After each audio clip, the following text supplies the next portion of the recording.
Buenos días, buenas tardes, buenas noches, señores. Hoy vamos a hablar de los pronombres posesivos. Es algo no muy difícil. Espera un momento, por favor. Ahorita seguimos. Ok. Perdón. Vamos a hablar de los pronombres posesivos. No es un tema muy difícil, pero es algo que debemos aclarar un poco. Today we're going to be talking about possessive pronouns. This isn't too tough, but we should consider a few things. First, if you remember from all of our other lessons that we've done regarding pronouns, pronouns are things that replace nouns. So when we've seen subject pronouns, for example, instead of saying John, we say he, right? It is a pronoun. She is a pronoun. These are pronouns are words that replace nouns. So let's see. A possessive pronoun, obviously, is a pronoun that expresses possession. In the past, we've looked at possessive adjectives, right? So we've looked at me and mis and tú and tus and su and sus, nuestro, nuestra, nuestros, nuestras, vuestro, vuestra, vuestros, vuestras, and su and sus. And if you remember, the way that we used those was that they were paired up with a noun, and then we had to make sure that they agreed. And so, for instance, I can't say mis libro, because that would be a plural adjective with a singular noun. I have to say mi libro, or tu libro, or nuestro libro. In the case of nuestro and vuestro, we have to make sure that these adjectives agreed both in number and in gender. So when we look at possessive pronouns, the idea, of course, is to replace the noun. And so instead of saying, for instance, my books, we want to say mine, right? And in this way, we can not repeat ourselves with the word books. So if I say to you, are these your books? You say, yes, they're mine, instead of saying, yes, they're my books. Now, of course, like most, every time we see pronouns in Spanish, they're going to need to agree in number and in gender with the thing that they're replacing. Okay? So, not too difficult. Let's take a look at what they look like. So, if you see here, I've written up all 6 of the original pronouns, which would be el mío, el tuyo, el suyo, el nuestro, el vuestro, and el suyo. This is the masculine singular version of all of these. And so if you say to me, is this your book? You say, ¿es tu libro? And I say, sí, es mío, right? Or if I want to say, you say, my book is on the table. Mi libro está en la mesa, right? And then we can say, el tuyo también está en la mesa. So yours is on the table as well. So we're saying el tuyo, we're just saying yours, and we don't have to repeat the word book. It needs to agree though. Because we're talking about el libro, we say el tuyo. Because we're talking about el libro, say his book, we want to just say his, we say el suyo, and etc. down on the line. We'll have 4 forms for each of these.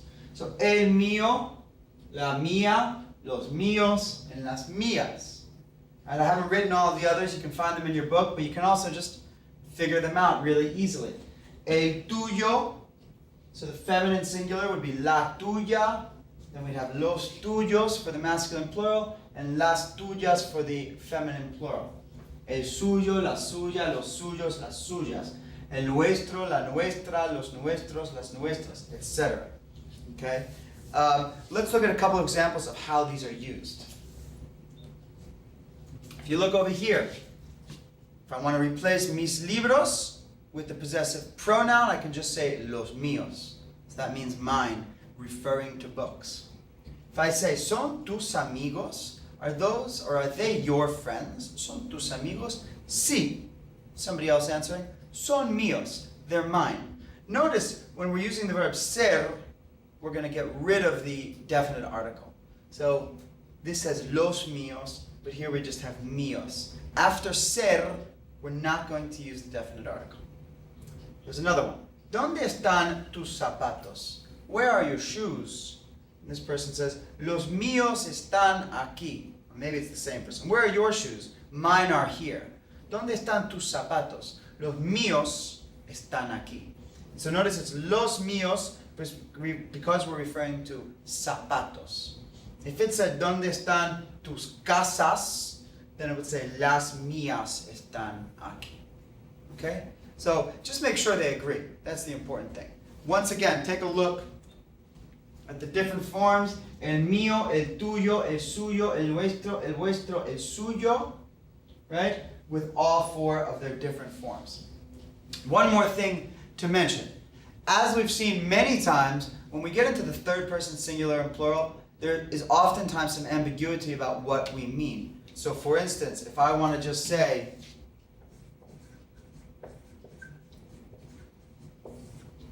los suyos, right? Los suyos could mean his or hers or yours, speaking in the formal.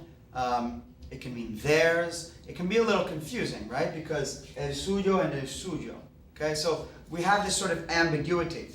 One way that we can fix this is by using the definite article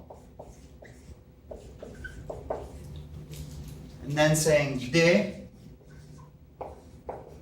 and then using our pronoun here.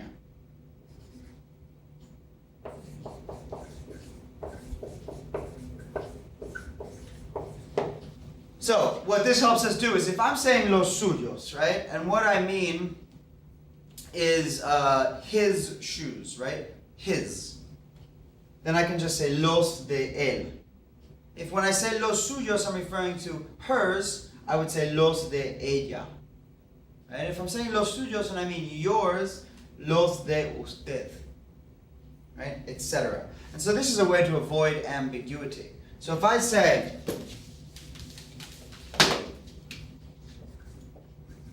son los zapatos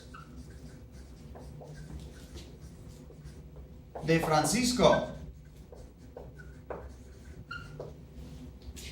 Before today, we would have simply answered, sí son sus zapatos. Right? Yes, they are his shoes. Now we can avoid using the word zapatos again and say, sí son suyos. Yes, they're his. Okay?